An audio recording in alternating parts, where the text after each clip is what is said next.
Assalamualaikum warahmatullahi wabarakatuh. Apa kabar sahabat Amirul Mukminin? Semoga semua dalam lindungan Allah Subhanahu wa taala. Pada zaman Fir'aun, setiap bayi laki-laki Bani Israel harus dibunuh. Mirip dengan kisah Nabi Musa, Samiri pun menjadi bayi laki-laki yang selamat.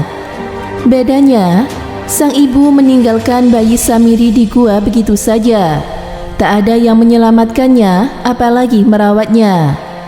Atas kasih sayang Allah Subhanahu wa taala, diutuslah malaikat Jibril untuk merawat sang bayi. Sejak saat itu, Samiri mengenal malaikat Jibril. Setelah dewasa, Samiri terkenal sebagai seorang yang amat terasing dan enggan berbaur. Ia memiliki nama asli Mika atau Musa bin Zafar dan tinggal di Karnan atau Bazarna. Satu-satunya yang menjadi teman Samiri adalah para musyrikin yang menyembah patung anak sapi. Dari pergaulannya yang salah tersebut, efek negatif pun melekat di hatinya. Ia juga mencintai dan mengagungkan anak sapi. Saat Nabi Musa diutus menjadi nabi, Bani Israel pun diselamatkan dari kekejaman Fir'aun. Samiri termasuk yang ikut serta dalam rombongan Nabi Musa. Pasca tenggelamnya Fir'aun, Nabi Musa menggiring Bani Israel meninggalkan Mesir. Saat menyeberangi Laut Merah menuju tanah yang dijanjikan, malaikat Jibril mendampingi Nabi Musa dan juga Nabi Harun.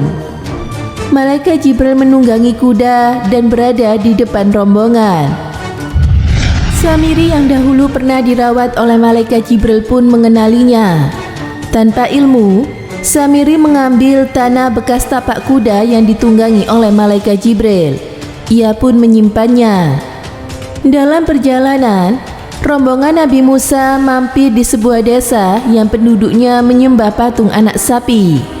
Bukan menaati Nabi Musa untuk menauhidkan Allah Subhanahu wa taala, Bani Israel justru meminta Nabi Musa untuk membuat satu patung untuk mereka sembah. Wahai Musa, buatkanlah untuk kami satu sesembahan sebagaimana mereka mempunyai beberapa sesembahan, pinta mereka. Tentu saja Nabi Musa geram mendengarnya. Ia pun kembali mengingatkan kaumnya agar hanya menyembah kepada Allah Subhanahu wa taala semata. Sejak singgah di desa tersebut, kekaguman Samiri pada anak sapi kembali membutakan hatinya. Ia pun bertekad suatu hari nanti akan mengajak Bani Israel untuk menyembah anak sapi.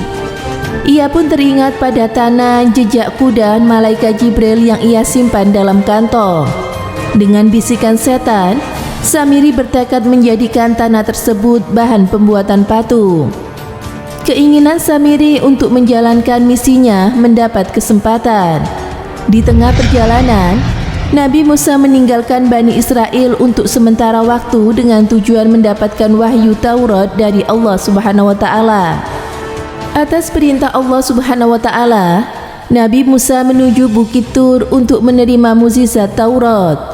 Nabi Musa berencana pergi selama 10 malam, tapi kemudian digenapkan selama 40 malam. Sebelum berangkat, Nabi Musa pun menitipkan Bani Israel pada adiknya Nabi Harun. Gantikanlah aku dalam memimpin kaumku. Perbaikilah dan janganlah kamu mengikuti jalan orang-orang yang membuat kerusakan, ujar Nabi Musa. Nabi Harun pun kemudian memimpin Bani Israel. Namun rupanya Samiri tak peduli dengan nasihat Nabi Harun. Ia pun mengajak Bani Israel untuk mengumpulkan segala perhiasan emas yang selama ini ia bawa. Emas tersebut dikumpulkan untuk kemudian dilebur di atas api. Setelah emas meleleh, Samiri melemparkan tanah jejak kuda malaikat Jibril yang ia simpan selama perjalanan dari Mesir. Jadilah anak sapi, teriak Samiri girang tanpa merasa berdosa. Lupa sudah Samiri akan peringatan Nabi Musa agar tak menyembah berhala, tetapi selalu mengesyakan Allah Subhanahu wa taala.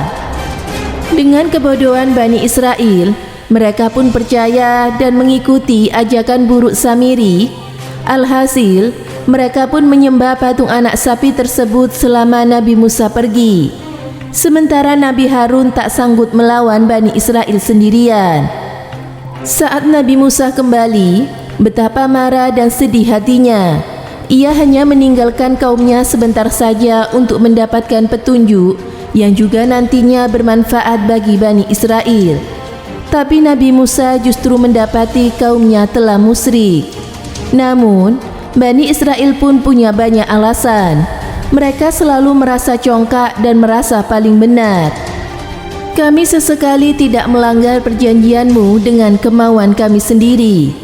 Tapi, kami disuruh membawa beban-beban dari perhiasan kaum itu atau Mesir, maka kami telah melemparkannya dan demikian pula Samiri melemparkannya, ujar mereka. Mendengar hal itu, Nabi Musa pun bersegera menemui Samiri. Beliau sangat marah kepada Samiri yang mengkhianati perintahnya dan justru menyesatkan kaumnya. Apa yang mendorongmu berbuat demikian, wahai Samiri? Tanya Nabi Musa bernada tinggi. Dengan enteng Samiri hanya menjawab, aku mengetahui sesuatu yang mereka tidak mengetahuinya. Maka aku ambil segenggam dari jejak Rasul, lalu aku melemparkannya. Demikianlah nafsuku membujukku, katanya. Nabi Musa pun geram dan mengusir Samiri. Patung anak sapi tersebut pun segera diseret Nabi Musa menuju api yang menyala-nyala. Tinggalkanlah Tuhan buatan Samiri itu berupa abu. Nabi Musa pun kemudian melemparkan abu itu ke laut. Sementara itu, Samiri meninggalkan rombongan. Ia kembali hidup menyendiri, seperti yang dikatakan oleh Nabi Musa. Samiri akan mendapatkan azab di dunia dan juga di akhirat. Neraka jelas hukuman Samiri di akhirat. Adapun di dunia, Samiri menderita penyakit aneh. Kulitnya tak dapat disentuh oleh siapapun. Jika seseorang menyentuh kulitnya, Samiri merasakan panas membakar kulitnya. Akibatnya, seumur hidup dia selalu berkata kepada orang lain, "Jangan sentuh saya." Itulah hukuman bagi Samiri, sang pelaku kesyirikan. Kisah Samiri tersebut terdapat di dalam Al-Quran Surat Toha ayat 85-91 dan ayat 95-98.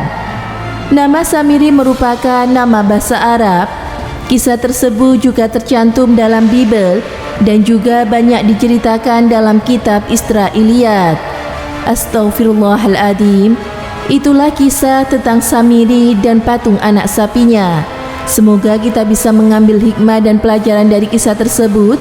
Semoga bermanfaat. Wallahu a'lam bishawab.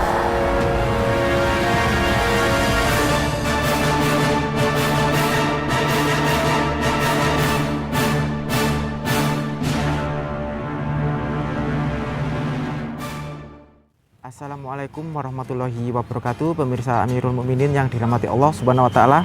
Menurut riwayat Imam Ibnu Ishaq, diriwayatkan oleh sahabat Nabi Ibnu Abbas mengatakan bahwa Samiri adalah penduduk Bajarna dan dia berasal dari kaum penyembah berhala.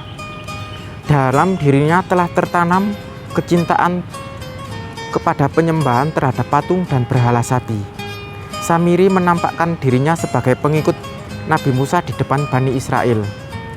Menurut Muhammad Ibnu Ishaq, Samiri adalah nama panggilan, bukan nama aslinya. Nama aslinya adalah Musa bin Zufar. Samiri dikisahkan orang yang menyesatkan Bani Israel dengan membuat patung emas anak sapi untuk disembah Bani Israel. Setelah itu Samiri mengambil bekas tanah jejak kuda malaikat Jibril sehingga bisa mengeluarkan suara jika tertiup angin. Maka ketika Nabi Musa menerima wahyu Taurat di Bukit Sinai selama 40 hari, maka Samiri menyebut bahwa patung anak sapi adalah sebagai Tuhan Bani Israel. Maka seketika itu Nabi Musa marah dan dilihatnya Bani Israel kembali kepada kesesatan. Maka Nabi Musa mendatangi Nabi Harun, saudaranya, yang ditugaskan untuk menjaga Bani Israel selama menerima wahyu 40 hari. Maka Nabi Musa kemudian marah dan melempar lau-lau Taurat dan memegang janggut saudaranya Nabi Harun. Kemudian Nabi Musa menghancurkan berhala anak sapi itu, dibakar dan dibuang ke laut. Lalu Samiri diusir dari kelompoknya dan tak pernah hadir lagi, dan keberadaannya tidak diketahui. Maka untuk menebus pertobatan ini, Bani Israel harus saling bunuh dan 70.000 Bani Israel mati. Semoga memberi manfaat. Wassalamualaikum warahmatullahi wabarakatuh.